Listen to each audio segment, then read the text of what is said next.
Vous êtes sur Sud Radio, sur la radio du rugby, et c'est un grand soir de top 14. C'est le classique du rugby français, Stade Toulousain, Stade Français Paris. C'est sur Sud Radio en intégralité, comme tous les matchs, toutes les rencontres de top 14 et de Pro D2. Salut Quentin Cavanis. Bonsoir Alexandre, bonsoir à tous. Ça va ? Très bien, très bien. Bon, c'est déjà très bien. Je viens de recevoir un message absolument terrible de Rémi Mességuier qui dit que quelqu'un a déjà essayé de le corrompre pour en haut de l'affiche à 20h30. Rendez-vous à 20h30. On va tenter de déterminer quelle était selon vous la meilleure affiche de cette 23e journée du top 14. Rémi Mességuier qu'on retrouve à 20h30. On est aussi avec David Gérard. Salut David. Mais quel sale mec. Non mais sérieux quoi. Ça va les gars? C'est toi qui as essayé de le corrompre? Moi j'ai assisté à la scène. Mais c'est des bêtises, il est mort de peur, Rémi Mességuier. Il tremble. Il tremblait messieurs. Il est arrivé, je peux pas te faire gagner. J'ai dit, mais je te le demande pas, ça va bien se passer. Je te le demande pas, mais bon, disons que pour ta santé, ton intégrité physique. Pour toi le match. Voilà, exactement. Si je te tombe dessus. Attention, c'est vrai que c'est ta première participation dans haut de l'affiche, David. Ce soir à 20h30 avec Quentin Cavanis, avec Antoine Mazer, Clément Combe. Clément est le tenant du titre, il faut bien le rappeler. Salut Clément, bonsoir monsieur. Parce que ce soir c'est monsieur. Ah bah avec grand plaisir. Merci monsieur Préam. Bonsoir à toutes et à tous. Comment va Antoine Mazer, l'ancien stagiaire de Sud Radio? Ça va. On vient de passer devant la pluie de Massy. On s'est même pas douché. On est venu en studio directement parce qu'on a vécu une après-midi. De toute façon, tu te douches jamais avant de venir à la radio. Si on te remercie pas d'ailleurs. Non, mais on a passé une après-midi exceptionnelle de rugby pour tous les rugby parce que sur Sud Radio on parle de tous les rugby. On va en parler. Exactement. Mais il y a eu un petit exploit quand même cet après-midi du côté de Massy. Et dans quelques instants, on sera avec Christophe Amasek, l'entraîneur du Stade Langonais. Langon qui s'est imposé en finale de National 2. Le récit dans un instant avec Antoine Mazer. Quentin Cavanis, oui. Rappelons quand même tous les résultats de cette 23e journée du Top 14 parce que ce soir, c'est le point d'orgue donc de cette journée qui a déjà eu, qui nous a réservé quelques surprises. Il y a eu des surprises et il y a eu des défaites à domicile surtout, notamment la défaite de l'USAP face à Clermont 35-28, succès étriqué du Castres Olympique face au MHR 27-26, Pau a battu Oyonnax 39-17, le Racing à Auxerre s'est incliné contre Bayonne 37-28, Toulon a battu le Loup 30-24 et puis hier soir l'UBB a étrié La Rochelle 34-14 avec en plus des mauvaises nouvelles côté Rochelais avec deux joueurs cadres qui sont sortis sur blessure, Botia et Jonathan Danty, les deux, un touché à l'épaule et l'autre au niveau du bras avec donc des inquiétudes pour les deux joueurs, Alexandre. Voilà donc les mauvaises nouvelles du côté de La Rochelle avec en plus un Ronan O'Gara qui a sorti le feu hier encore une fois en conférence de presse. On va évoquer voilà, exactement. On a 4 grands débats ce soir. On a quelle équipe réalise la meilleure opération de cette 23e journée. C'est dans un instant sur Sud Radio. Ensuite, on évoquera la meilleure affiche de cette 23e journée du Top 14. Quelle est la meilleure affiche? On ira ensuite sur un débat. Montpellier doit-il rester en Top 14 pour le prestige du championnat? Évidemment, c'est une question un peu provoque, mais il y a quelque chose, je pense, à évoquer autour de ce MHR. Et vraiment, est-ce que la place du MHR est en Pro D2?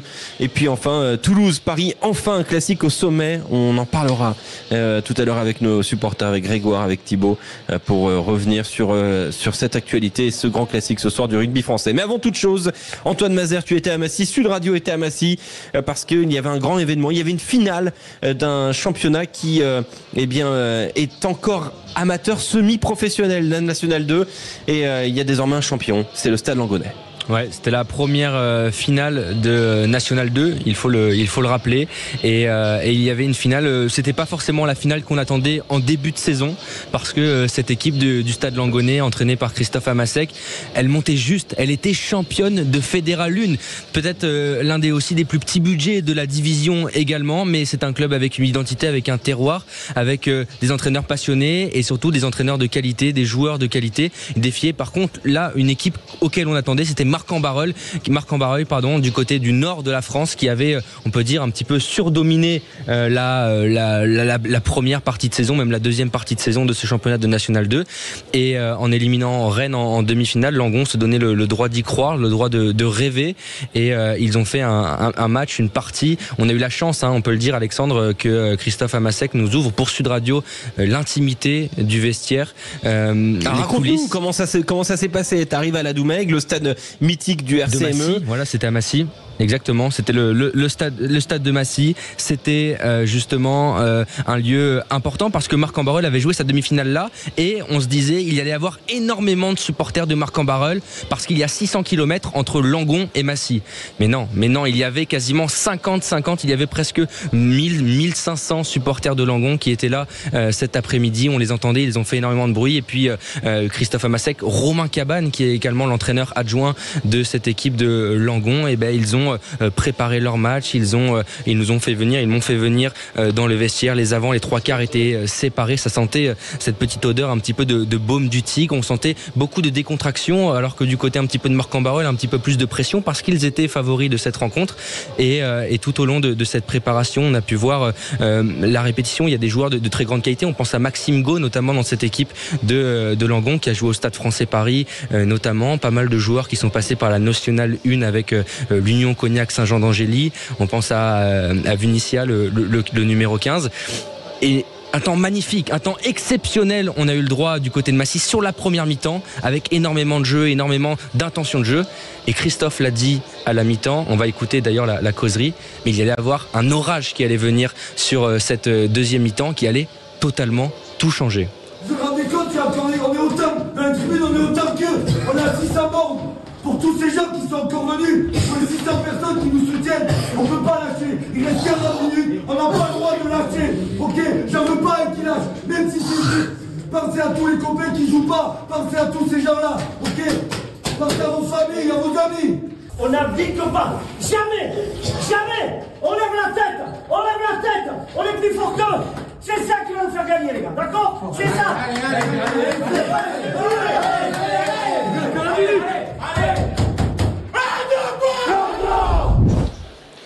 Voilà donc Christophe Amasek qui est avec nous sur Sud Radio en direct. Bonsoir Christophe.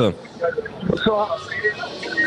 Dans le bus, retour vers la Gironde avec une ambiance assez folle. Merci d'être sur Sud Radio. Vous êtes un entraîneur champion, Christophe Amasek, un fidèle aussi de Sud Radio Rugby. Déjà bravo au nom de toute l'équipe Sud Radio Rugby. Bravo au Stade Langonais. Petit budget, mais grand cœur. Ouais, merci beaucoup. Mais ouais, effectivement, il y a un grand cœur dans ce club. Il y a un staff qui s'entend très bien. Il y a des joueurs qui sont très très généreux, qui donnent énormément, qui sont aussi à l'écoute. Et c'est vrai qu'à la mi-temps, ça fait peur là, quand on s'entend parler fort. Et à la mi-temps, je leur dis, les gars, ils étaient dominateurs quand ils jouaient énormément sur l'extérieur, en déployé. C'était très très juste si on ne prend pas d'essai. Et on défend bien. Et je leur dis à la mi-temps, il va pleuvoir. Il va y avoir de l'orage. Et ça va être comme un quart de finale contre le stade métropolitain. Et c'est vrai qu'on a eu l'habitude de jouer des rencontres comme ça, parce qu'après, c'était un autre objectif qu'il fallait pratiquer, un outil de conquête, de défense, d'occupation. Et ça nous a souri.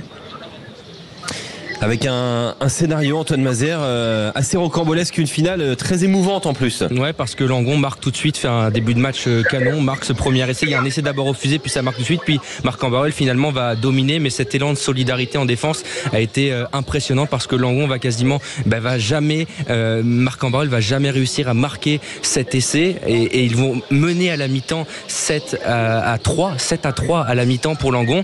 Et justement, c'était là où on a vraiment senti qu'il y avait énormément d'émotion parmi les joueurs, parce que ils se sont battus pour un maillot. Et ce maillot c'était Langon, et on a senti que cette deuxième mi-temps là, ça ne pouvait pas leur échapper. Christophe, vraiment, on a senti beaucoup de cohésion tout au long de la rencontre, et cette défense là de Langon, on a senti que c'était bien plus que des coéquipiers qui se battaient aujourd'hui. Ouais, effectivement. Nous on a joué merveilleusement l'opposition du Nord contre le Sud-Ouest. Avec Romain, on a dit que dans notre ADN, il y avait l'équipe de Mont-de-Marsan, de Dax, et les trois quarts de la Gironde bayonnais, nos copains proches de l'UBB, et que dans le Sud-Ouest, on avait du panache, et qu'il fallait défendre ce maillot avec du panache, et ils l'ont fait à merveille. Et vous êtes mené à un moment donné parce que il y a des conditions qui sont dantesques. Vous prenez un essai à peu près vers la 60e minute de jeu. Les conditions de jeu, c'est impossible. Il y a aucun lancer qui est droit. Il y a aucun coup de pied qui n'arrive là où on veut. Il y a quasiment que des flaques d'eau. C'est pas du tout. Il y a plus de plan de jeu à ce moment-là. Et il y a votre numéro 10 qui claque un drop sous des conditions incroyables et qui vous permet de repasser devant. Racontez-nous un petit peu ce moment-là, Christophe, parce que qu'est-ce qui se passe dans sa tête pour sortir ce drop-là dans des conditions qui sont presque impraticables? Alors d'abord, il y a de la stratégie, c'est-à-dire il fallait jouer au près, jouer dans l'axe profond, un peu serrer leur défense, pas faire de passe, tout simplement, s'approcher maximum des poteaux. Et Christelle, qui est un joueur qui a un talent hors norme, c'est un gars talentueux, qui a des coups de génie, tout comme qui peut nous faire aussi n'importe quoi. Là, il était dans un grand jour et il claque un drop dans ces conditions qui est magnifique puisqu'il passe à haut des perches. Et là, on scelle le match. On avait Christophe Amasek en direct dans le bus du Stade Langonais après sa victoire et ce titre en finale donc de National 2. Christophe, on sait que tu es un homme de réflexion. Tu as mis la pression sur la mairie de Langon il y a quelques temps parce qu'il n'y avait pas de terrain disponible pour s'entraîner, parce qu'il n'y avait pas de moyens mis au service du club. Est-ce que le Stade Langonais peut se structurer pour être en national et est-ce que ce sera avec Christophe Amasek? Oui, bien sûr que le Stade Langonais va être en national 1. Ça, c'est l'info, avant que ça coupe. On t'a perdu, Christophe. Tu nous as dit, bien sûr, que le Stade Langonais sera en National 1. C'est là où on t'a perdu, on te récupère. Alors, bien sûr que le Stade Langonais va jouer en National 1 l'année prochaine. Il y aura un autre management, il y aura d'autres objectifs. Mais on va essayer de défendre nos couleurs avec panache. Et puis, on va essayer de faire avancer le rugby à Langon, puisque c'est vrai qu'on a besoin tout simplement de choses pas très compliquées pour travailler, et voilà, ça on risque d'en parler dans les semaines à venir pour que les joueurs et tous les joueurs du club, pas seulement les équipes premières, puissent jouer au rugby dans des bonnes conditions, parce que voilà, je préfère que les gars soient au stade à jouer dans l'Orval plutôt qu'à l'extérieur où on peut être tenté par faire des conneries, quoi. Je crois énormément au rôle sociétal du rugby et c'est pour ça que j'aime le système. Merci beaucoup Christophe Amasek. Encore bravo au Stade Langonais, club de l'Est Gironde. Ah, ça chante dans le bus.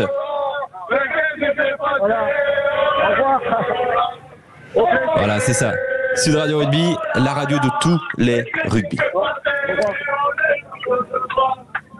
Place maintenant au top 14. On va revenir sur cette 23e journée, mais quand même cette émotion, on a tous connu, pour ceux qui ont eu la chance de gagner un titre, mais aussi des derbies, des choses comme ça. Ces retours dans le bus, David Gérard, c'est quelque chose qui te manque, toi, consultant Sud Radio Rugby, sélectionneur de la Roumanie, toi qui as beaucoup œuvré dans le rugby professionnel, et c'est toujours le cas d'ailleurs. Est-ce que cette étincelle-là, tu l'as toujours, toi, David? Est-ce que tu la recherches? Je crois que je suis un des derniers Mohicans, je pense, à l'avoir. J'en ai besoin, je te dirais. Je te dirais que j'ai besoin de ces moments-là, et c'est des moments très humains en fait. Et aujourd'hui, l'humanité dans le monde professionnel, des fois on l'oublie et on n'est que sur la performance, mais aujourd'hui tu peux mettre de l'humain dans la performance, et surtout après quand tu gagnes, l'humain prend le dessus. Moi ça a été le cas à la Coupe du Monde avec les Portugais. On était une bande de copains, quoi. En tout cas, le staff était une bande de copains. Il y avait des joueurs, on faisait vraiment un vrai groupe. Et l'humain était au centre des débats avec Patrice Lagisquier. Et c'est vrai que ça a été une expérience fabuleuse pour ça. Donc oui, je suis un gros partisan de ce genre de moment. On va parler donc de cette 23e journée du top 14. Je rappelle les résultats, le succès de Clermont à Perpignan, 35-28. De Castres face à Montpellier, 27-26. Victoire bonifiée pour Pau face à Oyonnax, 39-17. Victoire à l'extérieur de Bayonne au Racing 92 à Auxerre, 37-28. Victoire de Toulon face à Lyon, 30-24. Et puis le succès sans partage de Bordeaux-Bègles face à La Rochelle, 34-14. Quelle équipe réalise la meilleure opération de cette 23e journée? Bonsoir Philippe. Bonsoir Alexandre, bonsoir à tous. Merci d'être avec nous Philippe, auditeur Sud Radio Rugby grenoblois. Alors, on va pas parler de Grenoble là directement, mais je sais que on sait que tu es un fidèle amoureux de rugby, un fidèle auditeur de Sud Radio. Qui réalise la meilleure opération de cette 23e journée? Est-ce Clermont qui est de retour peut-être au premier plan? Est-ce Bayonne qui punit l'inconstance du Racing? L'UBB qui roule sur La Rochelle? Pau avec le bonus? Ou Toulon qui s'en sort? Je pense que les Palois font une belle opération parce qu'ils se rapprochent de la 6e place. Ils sont juste maintenant derrière La Rochelle. Et pour moi, en battant Oyonnax assez largement, ils font la belle opération et ils se préparent et ils se présentent pour cette qualification. Le choix de Pau est intéressant. Bonsoir Léo. Léo de Bayonne, bonsoir. Est-ce que tu es avec nous ? Oui, bonsoir. Salut Léo. Bienvenue sur Sud Radio, auditeur Sud Radio Rugby, au 0826 300 300. Alors, qui réalise la meilleure opération ? Philippe nous parle de Pau, et moi je suis plutôt d'accord. C'est vrai que c'est un bonus offensif. D'ailleurs, c'est le seul bonus offensif à ma connaissance. Non, il y a aussi l'Union Bordeaux-Bègles, évidemment. Mais jusque-là, c'était le seul. Oui, je voulais un petit peu le mettre de côté, mais malheureusement, mon travail sur le fact-checking m'est revenu. Et effectivement, l'Union Bordeaux-Bègles aussi a eu un bonus offensif. C'est pas passé loin pour Bayonne d'ailleurs, ce bonus offensif. L'Aviron qui a fait un match énorme. Est-ce que tu choisis Bayonne comme meilleure opération, toi, supporter bayonnais ? Moi forcément je vais les choisir parce que déjà notre course à nous c'est le maintien et pas le top 6, donc c'est vrai que Pau est un très bon candidat. On aurait pu aussi parler de Clermont qui fait une très très belle opération et qui ce championnat est tellement serré, tellement fou qu'ils se replacent à la fois, ils se prennent de l'air sur la zone des barrages et d'un autre côté ils se replacent aussi un petit peu dans la course pour le top 6. Mais oui, obligé pour moi de mettre Bayonne. On a fait une énorme performance. On savait que des 4 derniers matchs sur le papier c'était peut-être le plus compliqué. On affrontait une énorme équipe du Racing au complet. On avait besoin de points, on était sur une spirale très négative, donc c'est vrai que à raison peu de monde nous voyait gagner au Racing, et là on prend 8 points d'avance sur Montpellier et même théoriquement 9 puisque au goal average on est devant eux. Donc exactement, en point terrain. Franchement, à 3 journées de la fin, quand même, on respire énormément et fait beaucoup de bien cette victoire. Donc, pour moi, forcément, en tout cas, pour la lutte pour le maintien, c'est nous qui faisons la meilleure opération de cette journée. David Gérard en direct du stade Ernest Vallon. Quel est ton choix, David ? Est-ce Clermont qui est donc de retour au premier plan avec cette victoire à Perpignan ? Est-ce Bayonne qui a donc puni l'inconstance du Racing ? Est-ce que c'est l'UBB ? Est-ce que c'est Pau ? Est-ce que c'est Toulon ? Qui réalise la meilleure opération pour l'instant jusque-là, selon toi ? Alors moi je dirais Toulon. Pourquoi ? Parce que ce match face au Loup est loin d'être évident. Pour moi, le Loup a le niveau de ne pas être dans la position où elle est à l'heure actuelle. Le Loup peut battre n'importe qui dans ce championnat, et je dirais même n'importe où. Et ils l'ont prouvé en faisant un match énorme à Toulon. Et Toulon, ils ont dû vraiment cravacher pour sortir de ce piège-là. En gagnant, ils s'installent un peu plus dans les 6, même s'ils ne sont toujours pas rassurés bien sûr, mais ils confortent leur place dans les 6. Et comme je t'ai dit, c'était le match piège. C'était le match que j'attendais parce que Lyon, le match face à Pierre Mignoni, qui a construit cet effectif lyonnais, qui est arrivé avec 90% de joueurs que Pierre avait fait venir. C'est tout ça qui a fait que pour moi, le match de Toulon a été vraiment grandiose. Chassé-croisé, fabuleux. Ouais, moi j'ai commenté le match, je me suis régalé entre Toulon et Lyon. C'est à la fois très très cruel pour les Lyonnais, pour le rugby d'ailleurs de cette région-là, même si on parle pas de rugby alpin pour les Lyonnais évidemment. Philippe, t'as forcément un regard sur Fabien Jagenbacher, l'ancien homme fort de Grenoble, club dont tu es supporter. T'as forcément un œil particulier sur le Loup. Oui, effectivement, Fabien Jagenbacher, c'est quelqu'un qui est fédérateur. C'est un garçon qui a été critiqué quand il a pris le club du FCG pour son inexpérience. Et on voit aujourd'hui que, en étant en top 14, comme vient de le dire David, Lyon aujourd'hui c'est une équipe qui peut gagner partout, qui peut battre tout le monde, alors qui effectivement est pas très bien placée. Ça c'est vrai aujourd'hui au classement. Mais en attendant, c'est une équipe qui est dangereuse. Et Fabien Jagenbacher, c'est quelqu'un, avec Arnaud Egui aussi qui était à Grenoble l'an passé, il y a 2 ans, ou l'an passé pardon, excusez-moi.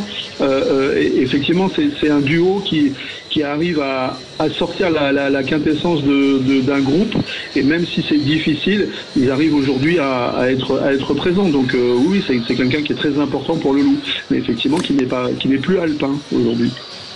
Vous êtes sur Sud Radio, vous entendez l'ambiance d'Ernest Vallon à 40 minutes du classique entre le Stade Toulousain et le Stade Français Paris. On se pose cette question, quelle équipe réalise la meilleure opération de cette 23e journée? On est avec Philippe et Léo, auditeurs grenoblois et bayonnais. Personne ne mentionne l'Union Bordeaux-Bègles. Personne ne mentionne Castres non plus. Oh, Quentin, doucement. Du coup, t'es à un point du maintien. Et si tu perdais, je peux te dire que t'avais peur sur la dernière journée. Vu la dynamique personne ne mentionne le bonus offensif de l'UBB face à La Rochelle. C'est quand même une anomalie, ça, Léo. Qu'est-ce que c'est que cette histoire? Est-ce que c'était pas attendu un peu? Bah si, c'est vrai. Moi, c'est comme je te disais, moi je suis plus concentré sur, on va dire, la course au maintien. Donc les résultats que je scrutais un peu plus, c'était ceux de forcément Montpellier, Oyonnax et aussi le Loup. Mais oui, bien sûr, on peut mentionner là encore la nouvelle grosse performance de l'UBB qui a laissé vraiment, aucune chance à La Rochelle, hein, quand même. Hein. Aucune chance. Très très clairement. Oui, on peut complètement. Un petit La Rochelle. On peut, c'est sûr qu'en termes d'opération, surtout qu'en plus le 1 et le 2, donc Toulouse et Stade Français s'affrontent ce soir. Donc quoi qu'il arrive, ils vont faire une bonne opération cette journée, bonus offensif en plus. Ils ont un calendrier sur les 3 dernières journées qui sont quand même abordables pour eux. Donc oui, moi Bordeaux, de toute façon, si on doit parler un peu pronostic, je les vois aller minimum en demi-finale, voire en finale. Donc ça confirme juste le bien que je pense de cette équipe qui est très très solide. On va quand même donner la parole à Quentin. Pourquoi Castres, Quentin? Explique-nous. Qu'est-ce que je te disais? Parce que je pense que si Castres perdait contre Montpellier, et ça n'a pas été loin d'être le cas, Castres était en danger sur la fin de saison. Il pouvait paniquer parce qu'il y avait une dynamique très mauvaise. Oui, mathématiquement c'était quasiment fait, et c'est quasiment fait aujourd'hui. Il y a 14 points d'avance sur Montpellier. Bon voilà. La Rochelle s'est maintenue hier par exemple. Voilà, mais en perdant. Mais bon, Castres, il y avait deux types. Soit tu avais peur sur la fin de match, sur la fin de championnat, sur les 3 dernières journées, tu transpirais en regardant en bas, soit t'as un espoir de qualif. Et il peut rester un espoir de qualification. Alors il faudra jouer autrement pour les castrer, évidemment, mais comptablement, ils sont pas si loin finalement. Ils ont 54 points, le 6e La Rochelle a 56 points. Donc tu vois, 2 points, tu peux passer dans le top 6. Bon, donc, il faut trancher. Il faut falloir trancher. Qui a réalisé la meilleure opération de cette 23e journée? Antoine Mazer. On a du Toulon, on a du Bayonne, on a de l'UBB, on a du Castres. Et Clermont. Et moi j'ai envie de dire Clermont. J'ai le droit. Je peux. Oui, tu peux. Et d'ailleurs, dans un instant, on va écouter Christophe Furios. Ça tombe bien. Parce que je trouve qu'après, justement, cette demi-finale, on en a beaucoup parlé. Fallait se remettre dedans parce que c'est une déception et c'est dur parce que cette saison, elle était très galère pour Clermont et ils pouvaient sauver ça avec la Challenge Cup. Il fallait se remettre dedans. Ils ont été chercher à Perpignan où finalement très peu d'équipes sont allées gagner cette saison à Perpignan. 9 matchs sans défaite à domicile. Avec une moyenne de presque plus de 35 points marqués à l'équipe adverse à domicile, et ils ont été la chercher parce que il fallait aller la chercher. Donc moi j'ai envie de mettre Clermont, ils ont été chercher un sacré match. Ouais, c'est vraiment sympa à suivre. Quentin commence pas. Quentin commence pas. Dans un instant, en haut de l'affiche, on essaiera de déterminer quelle est la meilleure affiche et quelle a été la meilleure affiche. Et Quentin, il est déjà en train de grignoter son temps d'antenne. Ah ok, j'ai compris. Ok, d'accord. Oui, voilà, évidemment. On va écouter Christophe Furios, très heureux de la victoire de l'ASM. Il était au micro Sud Radio de Rémi Ruggiero. On l'écoute. Le dîner, c'était une semaine extrêmement courte puisqu'on a repris que mercredi. On avait besoin d'évacuer la déception des Sharks. 2, on avait besoin de faire bouger les lignes sur l'équipe aussi. Et c'est vrai que quand on est dans des situations comme ça, très souvent, on n'avait pas d'équipe en fait sur le terrain, quoi. Et on a laissé beaucoup trop de situations favorables à cette équipe, quoi. Après, en deuxième mi-temps, on a rectifié le tir. Les rentrants ont été très bons, je trouve. Donc aujourd'hui, on a vu une équipe laborieuse dans un premier temps et souveraine en deuxième mi-temps. C'est vrai. On va écouter oui, c'est plutôt vrai, effectivement, ce que dit Christophe Furios. On va écouter un autre entraîneur au micro de Dorin Malvezin, c'est Ronan O'Gara, parce que je vais vous poser la question dans un instant. La Rochelle ou le Racing 92, quelle équipe vous a le plus déçu dans cette 23e journée? Écoutons d'abord Ronan O'Gara, qui est pas très confiant. Inquiet, mais pour être inquiet, je dois oublier ça par demain matin, parce que c'est moi qui dois monter le chemin pour le prochain 3 matchs. Tout est possible. On sait c'est le plus fou championnat dans le monde, mais le but pour nous c'est d'être là. On n'est pas là, on est loin d'être là. So, le match contre Pau, hyper important. Même si on n'a pas vu pour quelques semaines, quelques mois, j'entraîne des compétiteurs, mais je pense qu'on va le faire. Voilà, il a l'air quand même confiant, Ronan O'Gara. Beaucoup de choses à oublier en ce moment. Tout en ayant complètement descendu les siens. C'est certains cadres qui n'étaient pas là, qui ne sont pas au rendez-vous du rugby professionnel. Voilà, il était quand même passablement en colère. Ronan O'Gara hier au micro Sud Radio. Quelle équipe vous avez le plus déçu? Quelle équipe franchement est passée complètement à côté de la 23e journée, Philippe? Alexandre, tout à l'heure, tu disais que personne n'avait cité la victoire de Bordeaux-Bègles, mais peut-être aussi parce que cette victoire, elle est attendue et qu'aujourd'hui, La Rochelle ne fait plus peur. C'est plus La Rochelle champion d'Europe, c'est La Rochelle en difficulté. Et effectivement, cette équipe, elle est assez décevante. Alors, Ronan O'Gara dit qu'ils sont là, c'est vrai, pour l'instant, ils sont 6e. Tout est possible après sur des matchs de phase finale. Mais en attendant, je trouve que La Rochelle peine. La Rochelle est en difficulté et c'est une équipe qui ne fait plus rêver dans son jeu aujourd'hui. Léo de Bayonne, est-ce que tu partages le même constat que Philippe, auditeur Sud Radio, sur La Rochelle, ou est-ce que c'est plutôt le Racing qui t'inquiète, toi? Non, moi je partage le constat, c'est plutôt La Rochelle. C'est vrai que sur le contenu en tout cas de cette journée, on a quand même senti le Racing à plusieurs moments. Ils ont entamé le match avec un énorme 14-0 en 6 minutes. Enfin, on a senti à plusieurs moments qu'ils étaient dans le match malgré tout. Là où La Rochelle a été, je trouve, beaucoup plus inquiétant et sur la globalité du match a été dominé. Donc si je devais choisir une de ces deux équipes, et ça m'embête un peu parce que j'aime beaucoup les Rochelais et cette ville, mais là sur la journée d'hier c'est clairement les Rochelais qui m'ont le plus déçu, et je sais que ça te fait pas plaisir, Alex, mais pour moi c'est ceux qui vont à l'avant du bus. Tu sais, moi j'ai juste une liste de gens que je déteste. Je rajoute des noms. Mais écoute, le problème c'est que je suis sur une feuille A3 désormais et on est bientôt sur un panneau publicitaire là. Ça commence à faire beaucoup. Non, mais plus sérieusement, enfin, j'ai rien à dire à part dire que vous avez raison. Enfin, David, toi qui est quand même t'as une grande carrière de joueur, une grande carrière d'entraîneur. Là, si t'étais coach, à la tête de quelle équipe tu serais plutôt inquiet là? La Rochelle. Oh. La Rochelle parce que des bruits, oui on en a. Je sais que le torchon brûle un petit peu en interne. Ah bah ça oui. Non mais tu peux le dire, voilà. on peut parler vrai. C'est le bordel absolu entre les joueurs et le staff. Et puis à partir du moment où les ça se voit en joueurs, plus, quel qu'il soit, lâchent un staff, commencent à lâcher un staff, tu as des prémices en fait. Et malheureusement, quand tu vois l'équipe alignée de La Rochelle sur certains matchs et la prestation derrière, tu les reconnais pas. Et tout le monde est déçu de La Rochelle parce qu'on les attend pas à ce niveau-là. On les attend à se battre pour un titre, hein. Mais aujourd'hui, ils sont même pas sûrs de se qualifier et ça va être compliqué même de se qualifier. Donc oui, pour moi, la grosse déception actuelle, c'est La Rochelle parce qu'il y a un potentiel monstrueux. Mais alors, une équipe où il y a des conflits dans le staff, généralement ça va pas bien loin. Quoique 2011, l'équipe de France, voilà. Peut-être que les joueurs peuvent prendre les choses en main, mais je sens que le Stade français en début de saison. Le Stade français en début de saison, c'est que c'était très très tendu. Et au final, il y a des choses qui se sont mises en place. C'est pas fini pour La Rochelle. Enfin bon, il reste quand même 3 matchs avant les phases finales. Merci Philippe, merci Léo d'avoir été avec nous. Votre pronostic pour ce soir, Stade Toulousain, Stade Français Paris. Philippe, ton prono? Stade Toulousain. Stade Toulousain pour Léo. Ce sera Stade Toulousain, et un dernier petit mot aussi, pas mal de Bayonnais. Merci à Taylor Swift aussi également. Grâce à elle, on a délocalisé, donc fallait lui faire une petite mention. Et quand elle veut, elle peut venir chanter la Peña à Jean Daugé. Ah bah ce sera peut-être mieux que Patrick Boel. Vous connaissez a priori pas les paroles. Alexandre, c'est pas le même budget, les gars. Elle pourra pas faire et Bayonne et Grenoble, hein, Taylor. Alexandre, oui Philippe, on t'écoute. Je voulais juste faire une petite dédicace. On parlait du Stade Toulousain là à l'instant, à nos féminines à Grenoble qui ont justement battu le Stade Toulousain aujourd'hui pour se qualifier pour les quarts de finale du championnat. Bravo. Donc je voulais leur faire un petit clin d'œil, leur dire bravo, et puis la semaine prochaine elles vont avoir un gros match à Clermont-Ferrand puisqu'elles vont aller jouer contre l'ASM Romagna de Jessie Trémolière. Donc voilà, je voulais leur faire tu fais bien de le dire Philippe.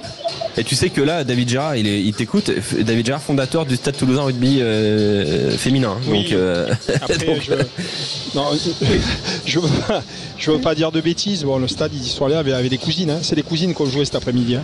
Ouais, effectivement, il y avait beaucoup de filles au repos. Il y avait pas mal de filles au repos, effectivement, et en tout cas, nous, ça nous a permis à Grenoble de pouvoir garder cette 3e place et de se qualifier. Donc merci David pour le Stade Toulousain, et puis c'est gentil. C'est super. Tu viens nous voir à Grenoble quand tu veux, avec plaisir. Ah bah ça, t'inquiète pas, il va y aller. Merci Philippe, merci Léo. Dans un instant, en haut de l'affiche sur Sud Radio, quelle était la meilleure affiche de cette 23e journée? On se pose la question, il va y avoir des grandes plaidoiries, des grands déçus aussi. À tout de suite. Sud Radio, au cœur de la mêlée, Alexandre Priam. Vous êtes au cœur de la mêlée sur Sud Radio, une demi-heure du coup d'envoi du classique du rugby français, Stade Toulousain, Stade Français Paris. On est en direct d'Ernest Vallon avec toute l'équipe, avec David Gérard, avec Quentin Cabanis, Antoine Mazer, Clément Combe, vous au 0826 300 300 et nous rejoint Rémi Mességuet. Salut Rémi. Salut Alex, salut à toutes et à tous. Ravi d'être avec vous pour ce classique ce soir ici à Ernest Vallon. Ouais, ça va être un grand moment de la saison avec les deux meilleures équipes du championnat. On en parle tout à l'heure à 20h45, 20h50 on va dire à peu près dans ces eaux-là. Mais d'abord, en haut de l'affiche. Je me voyais déjà en haut de l'affiche, en 10 fois plus gros que n'importe qui, mon nom s'étalait. Je me voyais déjà en haut de l'affiche. Et oui, qu'est-ce que c'est ? C'est la séquence où on va tenter de déterminer quelle était la meilleure affiche de cette 23e journée du Top 14. On rappelle les résultats. Quentin Cabanis, quelles affiches sont disponibles, les 6 premières de cette 23e journée? Et bah d'abord USAP Clermont avec le succès clermontois à l'extérieur 35-28. Castres Montpellier 27-26 pour les Castrés. Ensuite le succès de la section paloise face à Oyonnax 39-17. Bayonne qui a été gagné à Auxerre contre le Racing 92 37-28. Toulon qui a battu le Louvre 30-24 et puis l'UBB qui a battu La Rochelle 34-14.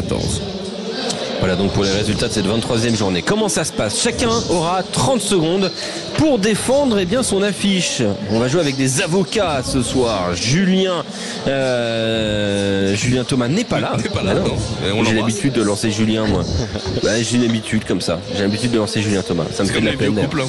Julien, on pense à toi, on t'aime. Il va très bien, rassurez-vous. On est avec Antoine Mazer, Clément Combe, avec Quentin Cabanis et David Gérard. Chacun a choisi une affiche. Personne ne sait qui a choisi quoi. Seul moi. Moi, je sais, parce que c'est moi qui organise. Et il y a un juge ce soir. Monsieur le juge, bonsoir. Votre honneur, Rémi Mességuet. Bonsoir. Je peux déjà dire une chose, c'est qu'on a essayé de me soudoyer. Il y a 2 personnes qui ont essayé de me soudoyer, mais c'est comme les affiches, je n'irai pas qui. Antoine Mazer et David Gérard. Ah non. Sauf qu'il y en a une qui est plus dangereuse que l'autre. Il y en a une qui est plus loin que l'autre, quoi, factuellement. Rémi Gérard. Oui, c'est pas une question de distance, hein, c'est une question de hauteur, de taille, de plein de choses comme ça. Quentin. Mais de bras. Mais il y a certains sujets où j'ambitionne de le rattraper. Hein. Rémi, j'ai rien envoyé. Hein. Souvent c'est ceux qui ont le plus de choses à se reprocher qui parlent, Antoine, fais attention. Antoine, voilà. Attention Antoine. Alors chacun a choisi une affiche, chacun aura 30 secondes pour faire sa plaidoirie. Mais alors dans quel ordre? On rappelle que le tenant du titre est Clément Combe, qui avait gagné vendredi soir pour se projeter sur quelle sera la meilleure affiche. Mais alors du coup, Rémi Mességuet, qui s'élance en première position? Honneur au vainqueur de vendredi, Clément Combe. Merci beaucoup. Clément Combe va devoir donc s'élancer. Il a 30 secondes, Clément, pour défendre quelle affiche? Pour défendre Racing Bayonne. 30 secondes, c'est parti. Bah oui, Racing Bayonne, un duel en ciel et blanc dans un stade, dans le stade d'un club de foot aux couleurs ciel et blanche, match où les deux équipes jouent à l'extérieur, assez rare. Quoique le Racing joue peut-être plus souvent à l'extérieur qu'on ne le pense. Pourquoi c'était la meilleure affiche de cette journée?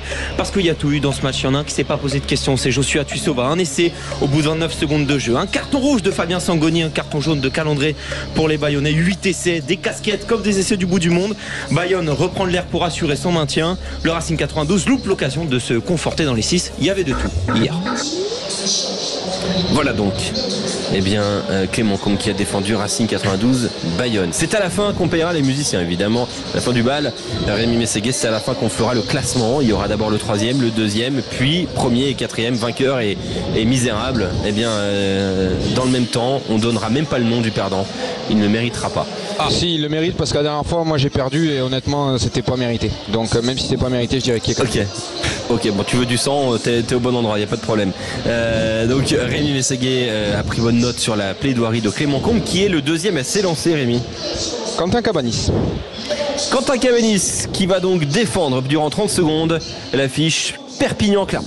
Eh oui, c'était peut-être pas le match le plus sexy sur le papier avant le coup d'envoi, mais les deux équipes nous ont donné une rencontre très sympa à suivre, avec notamment un retournement de situation et puis des actions de classe. Il y a eu une grosse ambiance, et puis on pense notamment à Veredamou qui a prouvé encore une fois que c'était un joueur hors norme, avec un cul terrible sur le pauvre Newsom. Et puis il y a l'USAP qui a bien démarré, qui a pris les devants, mais ensuite Clermont, dans le sillage de son numéro 9, Baptiste Jonot, est reparti avec un succès bien mérité. L'USAP qui est resté sur 9 succès à la maison a perdu. Donc Veredamou a un cul terrible. On est content pour lui. Il a mis un cul terrible, j'ai dit. J'ai un doute, je crois que t'as dit il a peut-être un cul terrible aussi. Mais qui sommes-nous pour juger finalement? C'est vrai ça. Qui sommes-nous? On ne juge pas, on constate les mots de Quentin Cabanis. Quentin qui a donc défendu durant 30 secondes, parce que du coup j'ai rien entendu de ta plaidoirie, je suis resté sur le cul de Veredamou moi. Tu ne penses pas? Moi j'ai suivi. Merci Clermont-Perpignan. J'ai suivi. Merci Rémi. Perpignan-Clermont, ça a donc été défendu par Quentin Cabanis. Qui est le troisième à s'élancer, Rémi Mességué? Antoine Mazère. Antoine Mazère qui va devoir défendre pour Oyonnax. Et oui, il fallait aller du côté du stade du Hameau ce week-end pour voir l'affiche de Top 14. Philippe le disait, bien sûr, notre auditeur tout à l'heure. Ce score de la section paloise, cette victoire bonifiée 39-17, avec notamment un essai de fou de Daubagniel à traverser le terrain. Il a fait vibrer toutes les personnes qui ont vu ce match, ou toutes les personnes qui aiment le rugby tout simplement. Au classement, c'est une super opération pour la section paloise, parce qu'ils reviennent à un petit point de ce top 6. Pourquoi rêver pour la section paloise? Parce que la semaine prochaine, ils se déplaceront au stade Rochelet. Et forcément, un La Rochelle, Pau, ça fait forcément rêver. Bravo à section paloise. Mais lui, il nous fait l'affiche de la semaine prochaine. Non, non mais ça c'est ce que j'allais dire. Pas du tout. Faut pas se tromper de jour. Oh là là. Ah, ça s'appelle un hors-sujet au bac. Ça promet. Quentin, t'es vraiment une très mauvaise personne, hein, vraiment. Moi, franchement, je sais que je suis pas tout blanc, tout neige, voilà, mais alors toi, quel vilain personnage. Ça, je le sais, parce que si t'avais Alexandre, avec le contentieux qu'on a depuis la dernière fois, t'aurais joué, t'étais quatrième ce soir. C'est. Mais tu sais que je suis à deux doigts de te faire défendre une affiche, toi. Hein. C'est peut-être moi qui vais juger ce soir. Hein. Si tu veux, il n'y a pas de problème. On peut. Non, je profite d'avoir. Il reste Castres-Montpellier si tu veux. Qui était très bien. Hein. Toulon-Lyon, défendu par David Gérard. Il a 30 secondes, David Gérard, pour défendre Toulon-Lyon. C'est parti. Et oui, Toulon, magnifique ville, un match sponsorisé par Jeanne Masse, bien sûr, les Rouges et Noirs de Lyon face aux Rouges et Noirs de Toulon. Des Lyonnais qui sont venus avec des joueurs enfantés pendant 5 bonnes années par Pierre Mignoni, et qui est allé s'exporter donc sur la rade pour affronter ses anciens joueurs, son ancienne équipe, qui est venu avec de l'ambition, qui est venu surtout pour essayer de se maintenir dans ce top 14. Et Toulon, sur les rails d'une qualification, qui était allé à Bayonne, à Saint-Sébastien, fêter déjà les futurs playoffs qui vont vivre avec Pierre Mignoni. Voilà, Toulon sera un danger pour tout le monde pour la suite, et on l'a vu. C'est donc terminé pour la plaidoirie de David Gérard. Assez ouvert, hein, je sens que ce soir ça a l'air assez ouvert ce rôle de l'affiche. Rémi Mességué va devoir faire un petit classement dans sa tête. Est-ce qu'il est prêt, le classement dans ta tête, Rémi? Dans ma tête, il y a des choses qui se chevauchent, mais j'ai une petite idée, oui. Alors on va commencer par qui termine à la 3e position. C'est à la fois la 3e marche du podium, mais aussi avant-dernier. Il y a des gens qui sont heureux d'être 3e, et il y en a d'autres qui sont déçus. Alors qui finit 3e ce soir, Rémi Mességué, en haut de l'affiche de la 23e journée du top 14? Celui qui a fait le en haut de l'affiche pour la semaine prochaine déjà, Antoine Mazère. Qui n'est pas dernier? Non, parce qu'il y a eu des choses chez certains qui m'ont dérangé plus que ça. Antoine, réaction quand même, 3e place. Victoire. Je me sens presque soulagé. Non, parce que voilà, vous n'avez pas écouté vraiment la plaidoirie. Voilà. Je sens changer le classement. Non, faites ce que vous voulez. Mais le 4e. Mais attends, je te sens déçu, Antoine. Ouais, je suis déçu. T'es déçu de qui? Oh, mais comment? Comme dirait Ronan O'Gara, je ne dirai pas les noms. le torchon brûle en interne. Ouais. Antoine Mazère très déçu d'être 3e. Bon, soit. Moi je t'aurais mis à la 3e position aussi si ça avait été moi le juge. Donc Antoine, si ça peut te réconforter. Si c'est toi, ça va. Ah bah ça passe alors, très bien, merci Antoine. Qui termine 2e de son haut l'affiche, qui voit la victoire passer de très près mais qui ne remporte pas. Une inspiration sur Jeanne Masse mérite au moins une 2e place. David. C'est gentil, je te remercie. Oh là là, il va se passer quelque chose là. C'est que David, je t'aurais mis premier. Je commence à écrire dans la discussion de l'émission. David vous fume et en fait la fin est un petit peu rabotée là, tu vois. Mais parce qu'en fait j'avais pas fini. Ah oui, mais c'est 30 secondes, c'est 30 secondes. J'avais pas fini. Ouais, comme j'avais pas le. D'où la deuxième place. Si ça tombe parfait, c'est premier. Ah, parce que c'était bien travaillé, hein. Tu as mis du cœur, hein. Sachant que moi je suis à côté de lui, il n'y a rien d'écrit. Moi personnellement, je l'aurais mis premier, mais bon. Voilà. C'est gentil, je te remercie. De rien. Profite, c'est sachant que voilà, il est à côté de moi et je vois qu'il n'y a rien d'écrit.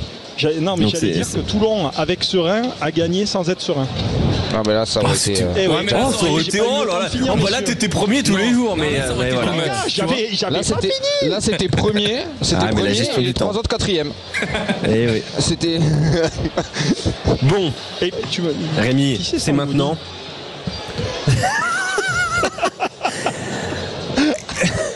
Je sais, si vous voulez voir la tension qu'il y a en studio, c'est sur l'application Sud Radio et c'est sur sudradio.fr. Là, je peux vous dire que on est filmé, hein, et il y a de la tension, il y a beaucoup de tension. Qui remporte ce haut de l'affiche de la 23e journée du Top 14? Quelle affiche était la meilleure affiche de cette 23e journée du Top 14? Est-ce Perpignan-Clermont, défendu par Quentin Cabanis? Est-ce Racing 92 Bayonne, défendu par Clément Combe? Il y aura un déçu, il y aura un loser. Qui est le winner de cette 23e journée? Rémi Mességuet. Et je m'expliquerai sur le loser, mais le vainqueur est Perpignan-Clermont, Quentin. Pourquoi? Magnifique. Pourquoi? Il va s'expliquer, il a dit. Mais bon. Mais en tout cas, sachez que ça me fait plaisir de retrouver ma couronne. Et je donc le gars qui était champion en titre est désormais un moins que rien. C'est le très haut niveau. Il n'y a pas de place pour les petites erreurs. Fabien Sangoni ne joue pas au rugby. Je sais même pas s'il existe. Sangoni Ah oui, c'est tout le monde l'a entendu. T'as glissé, je sais. Oui. Moi j'ai entendu Sangoni aussi. Et ensuite Clément, il reste un petit truc, c'est très très écrit Clément, c'est très très écrit du ciel est blanc partout, on s'est presque perdu dans le ciel est blanc. D'ailleurs les Bayonnais ils sont pas ciel et blanc, ils sont bleus et blancs. Après attention parce que quand Alexandre, quand on parle de Bayonne, mais le champ c'est les bleus, les blancs de l'aviron bayonnais, c'est pas les ciels et blancs. Oui. C'est pas Racing et du cœur, un cœur de vainqueur, tu vois, l'éléphant et tout le bazar là. Non mais aucun jugement sur le Racing, hein, de ma part, évidemment. Ouais. Après on sait que t'aimes pas ce club. Non, absolument pas. C'est pas vrai. Non, absolument pas. Bon Clément, quand même, il va falloir rebondir Clément. Mais je sais que. C'est moi qui avais voté. Il a les boules. Ah, vous pouvez voir, il est dégoûté, il a les boules. Et n'empêche, tu perds sur un Sangoni. Tu perds sur un Fabien Sangoni et je pense qu'il va y avoir des cartons bleus tout le match. T'as pas intérêt à fourcher. Non, mais il n'y a pas de souci. Il y a des mecs qui finissent devant moi qui font les affiches de la semaine prochaine. Donc bon, c'est. Donc Antoine Mazer prend une balle au passage. Allez hop. Ouais. Ah bah. Je donnerai ma fiche pour le consolation. Dans ce groupe, hein. Moi, ce qui m'a gêné sur Sangoni, c'est que Clément, c'est très écrit, donc il y a de la préparation. Et fourcher sur un commentaire en live, il n'y a pas de problème, ça peut arriver, mais quand c'est écrit, il y a 30 secondes de préparation même. Je suis Baudon en enregistrement. Je suis Baudon en enregistrement même. Je pense qu'il était de mèche avec Quentin, c'est enregistré depuis ce matin. Même pas. Faudrait pas qu'on travaille trop non plus. On fait donc le classement. Vainqueur Quentin Cabanis, les honneurs, qu'on le couvre d'or. Deuxième David Girard pour sa première. Troisième Antoine Mazer. Quatrième le stagiaire. La logique est respectée. Finalement, ouais, il y a quand même un doute. Ouais, Clément Combe qui est forcément très déçu ce soir avec un maillot de Liverpool. Bon. Il gagnera pas le titre. Non. Allez, ça y est. Ah mais ça, heureusement que vous ne me l'avez pas dit avant parce que c'était quatrième sans écouter la plaidoirie. Non mais Liverpool. Donc, attends, il est très bon. Pourquoi ça? Parce que Liverpool a mis 5 buts au TFC à Anfield. Voilà, oui, tout simplement. C'est gratuit. Voilà. Faut pas faire d'erreur hein, comme ça. Quand je suis juge, pas d'erreur. Le très haut niveau, on a dit Clément. Dans les détails. Le troisième débat arrive sur Sud Radio. Montpellier doit-il rester en top 14 pour le bien du championnat, pour le prestige du championnat? C'est une question évidemment un petit peu provoque, mais qui mérite d'être posée parce que on parle d'un club avec des internationaux à tous les postes, on parle d'un staff digne d'une grande sélection, hein. On parle d'investissement massif, d'un bouclier de Brennus en 2022. Mais alors vraiment, est-ce que Montpellier mérite de descendre? C'est la question qu'on se pose avec Marco, supporter du MHR, supporter de Julien Thomas même. Bonsoir Marco. C'est pas Marco Tolène quand même qui est avec nous là? Non, c'est pas Marco Tolène. Marco Patolègne. Non, Marco Tolagne, non, mais j'aime beaucoup Marco Tolagne. C'est un super joueur, un super gars. Bienvenue sur Sud Radio, Marco, amoureux de rugby, auditeur Sud Radio Rugby. Montpellier doit-il rester en top 14 pour le bien du championnat, pour le prestige du championnat? C'est la question qu'on te pose, Marco. Est-ce que Montpellier doit rester en top 14? Montpellier restera en top 14, il le mérite. C'est-à-dire, à un moment donné, on ne peut pas s'octroyer des mérites comme ça en disant pour le bien du championnat, il faut qu'une équipe reste ou pas. L'équipe reste en top 14 si elle le mérite. Là, pour l'instant, c'est un peu compliqué. Il y a encore Yona derrière nous, quand même. Et on semble aller tout droit vers l'access match. On verra bien. On a encore une petite chance de l'éviter. Infime chance de l'éviter. Je pense qu'il faut tout jouer.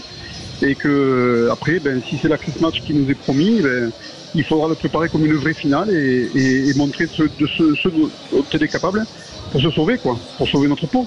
Après, le championnat, est-ce qu'il sera meilleur avec Montpellier en top 14 ou pas en top 14? Bon, évidemment que moi, en tant que supporter montpellierin, je préfère le top 14 avec Montpellier dedans, c'est évident. Ah bah bien sûr. Voilà. Parce que c'est vrai que ça ferait bizarre quand même, le MHR avec des joueurs internationaux partout, avec un staff de dingue, avec de l'argent, avec des investisseurs. T'imagines ça en Pro D2, toi, David Gérard? Écoute, moi je vais dire que c'est le sportif qui va guider tout ça. Aujourd'hui, Montpellier n'est pas dans les coups. Évidemment. Rempli d'internationaux ou pas. Regarde Lyon, rempli d'internationaux aussi. Ils sont pas dans les coups aussi. Ils sont pas loin aussi des places qui les amèneraient vraiment vers l'enfer de la Pro D2. Mais voilà, après il faut se poser les bonnes questions. Hein. Regarde Oyonnax, ils sont déjà en train de recruter pour l'an prochain en Pro D2. Ils vont arriver, ils vont être encore plus costauds qu'en top 14.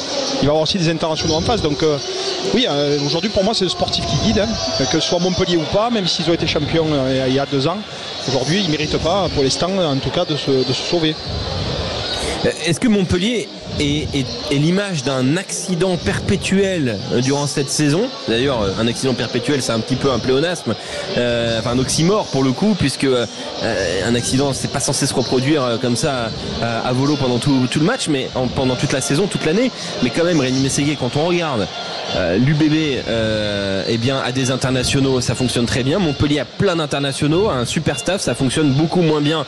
C'est-à-dire que est-ce vraiment de l'accidentel ou est-ce à l'image du nouveau top 14, de ce top 14 2023-2024 où malgré un staff de fou, malgré des joueurs de fou, tu peux quand même être à la bataille pour le maintien, tout comme Lyon par exemple, hein.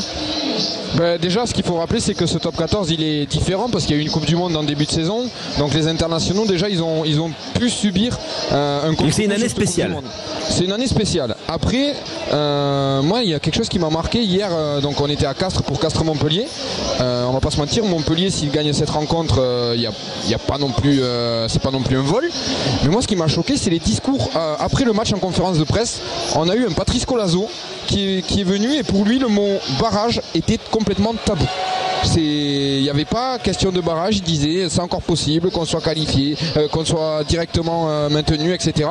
Par contre on a eu Marco Tolagne et Léo Colli, et là par contre les joueurs ils sont focalisés sur ce barrage. Ils parlent quasiment déjà que de ça. Donc en fait il y a déjà 2 sons différents qui viennent du staff et des joueurs. Au bout d'un moment, quand la communication ne passe pas, l'accident, il est normal. Marco, supporter du MHR, c'est quand même bizarre. C'est vrai que est-ce que tout le monde est vraiment mobilisé en même temps là? Que le staff y croit encore dur comme fer et soit là pour motiver ses joueurs et donner aussi une impression de sérénité pour s'en sortir, ça ne me paraît pas découlant. Après que les joueurs eux-mêmes soient lucides de la situation et se disent qu'ils sont prêts à tout, y compris de se battre pour essayer de remonter à la 12e place, ou éventuellement de jouer un barrage et de ce barrage d'être à fond dedans pour sauver le club, c'est compréhensible aussi. Les deux discours ne sont pas forcément antagonistes. Voilà, je pense. Et Marco, alors aucun jugement de ma part, hein, mais on sait que le MHR c'est pas le club où il y a des supporters les plus fervents du top 14. Est-ce que ça ferait vraiment du mal plus au MHR qu'à d'autres clubs de descendre en Pro D2? Alors, il y a quand même un noyau de gens qui suivent Montpellier et ce noyau-là restera. Il y a eu du monde à se battre à l'époque. Voilà, après, on aime à dire que Montpellier, c'est pas un club, que si, que c'est un club qui est jeune, que c'est pas le rugby, que dans l'Hérault, c'est pas le rugby, que dans le Caution, c'est pas le rugby. On a toujours entendu ça. Nous, on a toujours évolué de notre côté et on laisse envoyer les autres. Hein. Je veux dire, nous, le rugby, écoutez, le titre de 2022, personne ne pourra nous l'enlever. Il y en a qui aimeraient qu'on ne l'ait pas eu, on l'a eu. Et maintenant, nous, on va se resserrer sur nous-mêmes. Hein. Je veux dire, on va se resserrer sur nous-mêmes et on va essayer de tout donner pour les 3 derniers matchs. Ma foi, si on doit jouer un access match, et attendez, il y a Oudona hier qui peut aussi nous rattraper, donc il faut prendre tous les matchs avec beaucoup de sérieux.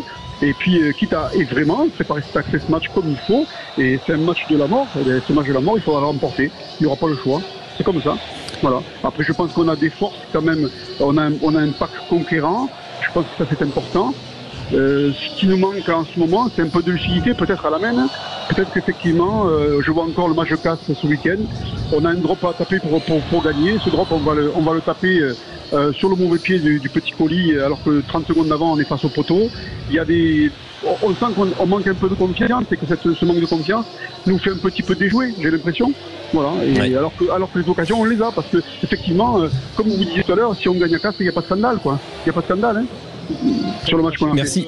Merci Marco d'avoir été avec nous sur Sud Radio et bon courage au MHR pour cette fin de saison. Merci d'être un auditeur fidèle de Sud Radio Rugby. On rentre les pieds dans le plat là. Ça y est, Stade Toulousain, Stade Français Paris, c'est le grand classique. C'est un classique au sommet.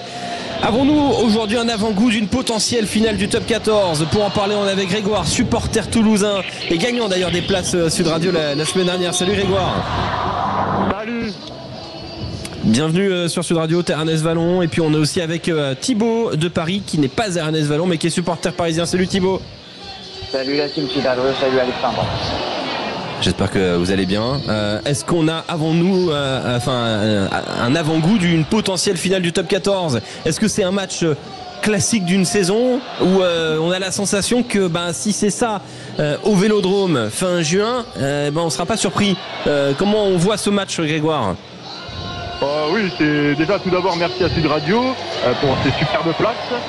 C'est un match qui a un gros enjeu et je pense que ça va se jouer très dur jusqu'à la fin de la partie. Parce que là, Grégoire, là t'es dans les buvettes, enfin t'es à la buvette ou t'es déjà installé au bord du terrain là? Alors je suis parti à la buvette parce que je vous entendais pas bien dans le stade, il y a trop d'ambiance. Ah oui. On va essayer de faire vite avec toi quand même pour que tu puisses profiter de l'avant-match comme il le faut, Grégoire. Thibaut, c'est vrai que c'est un classique au sommet. Ça faisait un petit moment qu'on avait plus ce parfum là du grand classique du rugby français, mais avec un véritable enjeu, avec une véritable position au classement qui signifie que les deux clubs sont les meilleurs en fait du championnat. Oui, actuellement ce sont les meilleurs puisque c'est le deuxième qui reçoit le premier. Tu es sûr que Grégoire il était à la buvette ou il a pris des melons comme le Stade Toulousain, un peu une meloniste générale? Moi je peux lui en lancer. Je m'en fiche. Moi je défends mon club, donc chacun défend son club. Bon bref, c'était un petit tacle, un petit carton, pas de carton jaune, mais voilà.